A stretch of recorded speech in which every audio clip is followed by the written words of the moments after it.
Tara, samahan mo ako magluto nitong masarap na dinuguang baboy. Ipapakita ko po sa inyo kung paano ito lutuin at kung ano-ano mga ingredients. Umpisahan na po natin.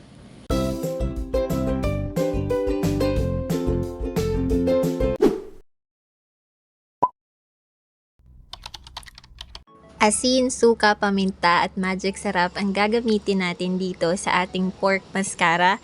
Maglalagay tayo ng katamtamang dami ng tubig. Ilalagay natin itong ating pork mascara isa-isa. Tapos ilalagay natin yung mga seasoning na binanggit ko kanina.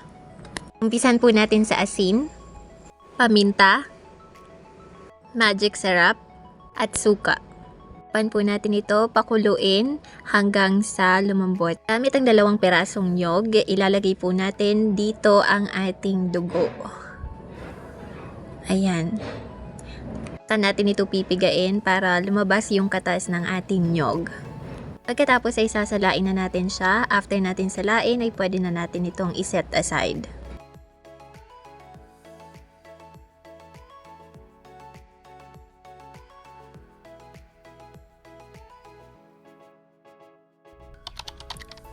Buksan po natin ang kalan at iset ito sa medium fire. Pagkatapos maglagay po tayo ng katamtamang dami ng cooking oil. Kapag mainit ang cooking oil, pwede na nating isote ang ating bawang. Sunod naman ang ating sibuyas. Pwede na rin nating ilagay itong ating pork mascara. Mekos-mekos lang po natin ito. Lagyan na natin ang ating patis, paminta, suka, liquid seasoning, pork broth cube. Pagkatapos ay haluing mabuti. Maglalagay po tayo ng katamtamang dami ng tubig para palambutin palalo itong ating pork mascara. Takpan po natin ito at hintayin kumulo.